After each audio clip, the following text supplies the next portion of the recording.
দিল্লি প্রথম দিন থেকে বাংলাদেশে অস্থিতিশীলতা তৈরি করার চেষ্টা করেছে, প্রথম দিন থেকে একটার পর একটা, যেটা আপনারা দেখেছেন, সে বন্যা থেকে শুরু করা, খাদ্য জিনিসপত্রের দাম বাড়া থেকে শুরু করা, এই কাজটা তারা করেছে।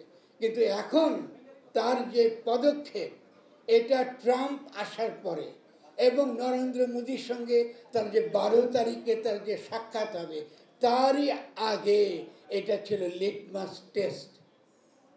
এটা পরীক্ষা আপনাদের জন্য, আপনারা কি করেন, আপনারা কি করে রিয়াক্ট করেন। ফলে এই রিয়াকশনের বিপরীতে আপনারা যারা একটু নিন্দা করেছেন, বলতে আমরা ভাঙ্গার রাজনীতি চাই না, আমি আপনাদের সঙ্গে একমত, কিন্তু আমার একটা কথা আছে, ভাঙ্গার রাজনীতি একই সঙ্গে গড়বারও রাজনীতি। আপনাকে যে কোনো ফ্যাসিস্ট আইকন যেটা আছে, এটার বিরুদ্ধে আপনাদেরকে দাঁড়াতে হবে। কিন্তু কিন্তু খেয়াল করতে হবে, ভূরাজনৈতিক যে বিন্যাস পৃথিবী ব্যাপী, এরা প্রচার করবে যে আপনার কোনো সরকার বাংলাদেশে নাই।